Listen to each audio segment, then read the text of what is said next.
Good morning बच्चों। पिछली कक्षा में हम लोग जल के बारे में विस्तार से पढ़े थे। जल का हमारे जीवन में क्या उपयोग है, यह हमारे शरीर के लिए कितना आवश्यक है, हम जिस जल का व्यवहार करते हैं वह कैसा होना चाहिए, शुद्ध और स्वच्छ जल हमारे लिए कितना फायदेमंद है, हम जिस जल का व्यवहार कर रहे हैं वह साफ एवं शुद्ध होना चाहिए। यदि जल में किसी प्रकार की अशुद्धियां मिली है तो उस जल को हम किस प्रकार से शुद्ध कर सकते हैं। आज बच्चों हम लोग खाद्य स्वच्छता यानी फूड हाइजीन के बारे में पढ़ेंगे।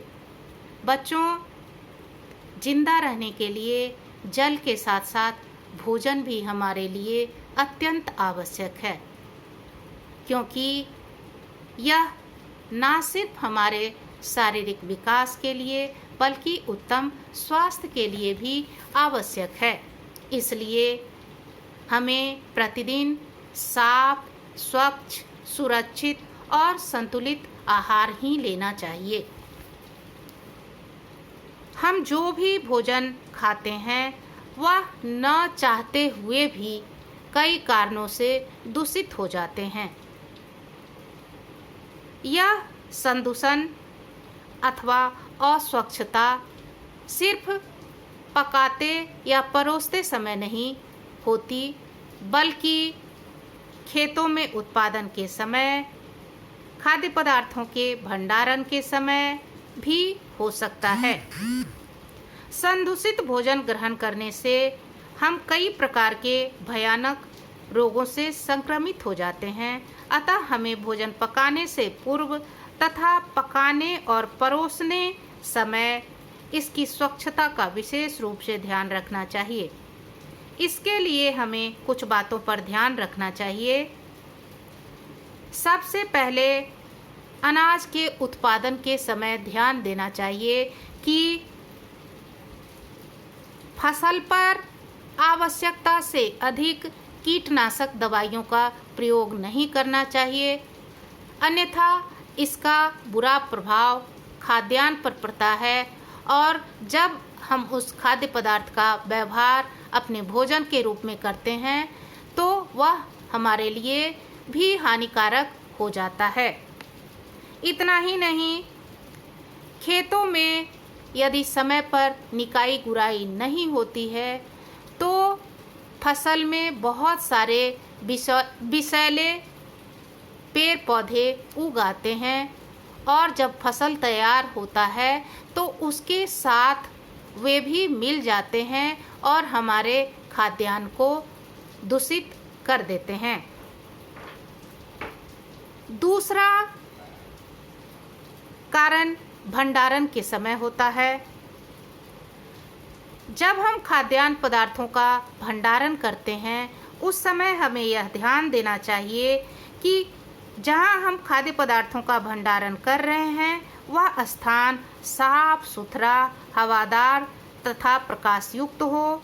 हम जिस बर्तन में खाद्यान्न का भंडारण कर रहे हैं वह भी साफ सुथरा, नमी रहित और ढक्कनदार हो। इसके अलावे हम कुछ खाद्य पदार्थों को बाजार से भी खरीदते हैं।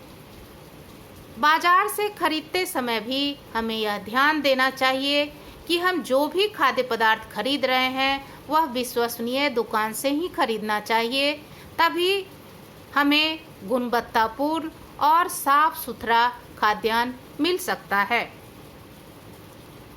घर में भी हम किसी बर्तन में अनाज अथवा अन्य खाद्य पदार्थों का भंडारण कर रहे हैं उसका उचित रखरखाव होना चाहिए। समय समय पर उसमें धूप दिखाना चाहिए। जिस बर्तन में खाद्य पदार्थ रखे जा रहे हैं वे साफ सुथरे, नमी रहित और ढक्कन लगे हुए होने चाहिए। भोजन हम जहाँ पकाते हैं वह स्थान, हम जिस बर्तन में पकाते हैं वह बर्तन, तथा जो व्यक्ति भोजन पकाता है उसके साफ सफाई का भी ध्यान रखना चाहिए। भोजन परोसते समय भी परोसने वाले व्यक्ति की स्वच्छता, खाने का स्थान तथा परोसे जाने वाले बर्तन की स्वच्छता का भी ध्यान रखना चाहिए। अब बच्चों, खाद्य स्वच्छता है क्या, इसके बारे में हम लोग जानेंगे। अर्थात खाद्य स्वच्छता की परिभाषा। आहार को सुरक्षित तरीके से हस्तन करना ताकि वह संदूषण से दूर रहे, खाद्य स्वच्छता कहलाता है। एक बार फिर से, आहार को सुरक्षित तरीके से हस्तन करना ताकि वह संदूषण से दूर रहे, खाद्य स्वच्छता कहलाता है। खाद्य स्वच्छता कई कारणों से प्रभावित हो सकता है, जैसे खाद्य पदार्थ का भंडारण। बच्चों, खाद्य पदार्थ की स्वच्छता पर सबसे पहला और महत्वपूर्ण प्रभाव उसके भंडारण के समय पड़ता है। यदि भंडार घर साफ सुथरा, प्रकाशयुक्त तथा हवादार नहीं होगा तो वहाँ रखा हुआ अनाज एवं अन्य खाद्य सामग्री आसानी से खराब हो जाएगा। नमयुक्त होने के कारण अनाज में या तो कीड़े लग जाते हैं या फिर वे सड़ जाते हैं, और जब इस प्रकार के अनाज का व्यवहार हम अपने आहार में करते हैं तो वह हमारे स्वास्थ्य के अनुकूल नहीं रहता है। इतना ही नहीं, खाद्यान्न रखने के लिए हम जिस डब्बे या बर्तन का प्रयोग करते हैं उसे भी साफ, स्वच्छ तथा सूखा होना चाहिए, तभी हमारा खाद्यान्न सुरक्षित रह सकता है। जैसे चाय, चीनी, बड़ी, पापड़, दाल, मसाले इत्यादि को हम जिस डब्बे में रखते हैं वह ढक्कनदार और बिल्कुल सूखा होना चाहिए। दूसरा, खाद्यान्न को प्रभावित करने वाला सबसे प्रमुख कारण रसोई घर की स्वच्छता होता है। बच्चों, हमारा रसोई घर जितना ही साफ और स्वच्छ होगा, हमारा खाद्यान्न या हमारा आहार उतना ही साफ और स्वच्छ होगा। रसोई घर की स्वच्छता के लिए हमें निम्न बातों पर ध्यान देना चाहिए। जैसे रसोई घर ऐसा होना चाहिए जहां वायु तथा प्रकाश के आवागमन की समुचित व्यवस्था हो, अर्थात जहां आसानी से धूप एवं हवा आ जा सके। रसोई घर में जो भी खिड़की तथा दरवाजे हो उस पर जालीदार दरवाजे लगे हों या उनकी खिड़कियों और दरवाजों पर महीन जाली लगे हों, ताकि बाहर से किसी भी प्रकार का मक्खी अथवा मच्छर की रसोई घर में प्रवेश ना कर सके।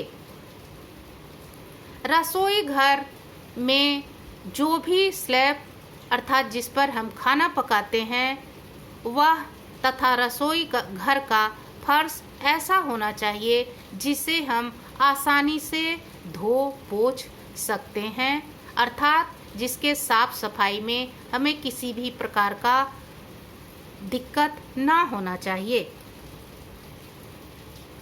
बर्तन धोने वाला सिंक भी बड़ा होना चाहिए तथा बर्तन धोने के बाद सिंक को भी अच्छे से साफ कर लेना चाहिए। सिंक में कोई भी जूठा अथवा कचरा जमा नहीं रखना चाहिए, नहीं तो इस पर मक्खी मच्छर बैठने लगते हैं और यह हमारे आहार को दूषित कर सकते हैं। रसोई घर में कूड़ेदान अवश्य होना चाहिए और यह कूड़ेदान ढक्कन लगा हुआ होना चाहिए, ताकि रसोई घर का कूड़ा कचरा डालने के बाद इसका ढक्कन बंद कर देना चाहिए। कूड़ेदान में ज़्यादा देर तक कचरा जमा नहीं होना चाहिए और कूड़ेदान के साफ सफाई पर भी पूरी तरह से ध्यान देना चाहिए। प्रतिदिन उसको विसंक्रमित करना चाहिए। खाना पकाते समय हम जिस बर्तन का व्यवहार कर रहे हैं वह साफ एवं स्वच्छ हो तथा उसमें ढक्कन लगे हों। खाना बनाने के बाद हम जिस बर्तन में खाना रख रहे हैं वह बर्तन भी पूरी तरह से साफ, स्वच्छ तथा ढक्कन युक्त होने चाहिए।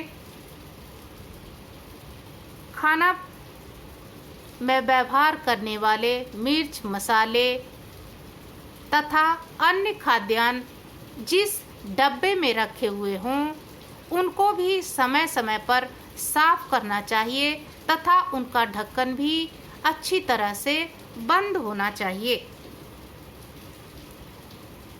रसोई घर में गंदे पानी के निकास की भी समुचित व्यवस्था होनी चाहिए, अन्यथा सिंक का पानी जमा रहने से रसोई घर में मच्छर और मक्खी फैलते हैं और ये हमारे भोजन को दूषित कर सकते हैं। इतना ही नहीं, रसोई घर में कभी भी बाहर का जूता चप्पल पहनकर नहीं जाना चाहिए, क्योंकि यदि हम ऐसा करते हैं तो उस जूते चप्पल में लगे हुए सूक्ष्म जीवाणु रसोई घर में प्रवेश कर जाते हैं और इससे भी हमारा आहार दूषित हो सकता है। बच्चों, रसोई घर में झाड़ने, पोंछने अथवा बर्तन उतारने के लिए हम जिन कपड़ों का या झाड़न का प्रयोग करते हैं वह भी साफ सुथरा होना चाहिए और व्यवहार करने के बाद उसे गर्म पानी तथा साबुन से साफ करके अच्छी तरह सुखाकर रखना चाहिए। इस प्रकार हम देखते हैं कि खाद्य पदार्थ को सुरक्षित रखने के लिए, आहार को सुरक्षित रखने के लिए हमें बहुत सारी बातों पर ध्यान देना पड़ता है। यदि हम इन सारी बातों पर ध्यान नहीं देते हैं, इन्हें अनदेखा करते हैं, तो इससे हमारा खाद्यान्न अस्वच्छ और दूषित हो जाता है और उस खाद्य पदार्थ का व्यवहार जब हम अपने आहार में करते हैं तो उसका बुरा प्रभाव हमारे स्वास्थ्य पर पड़ता है। धन्यवाद।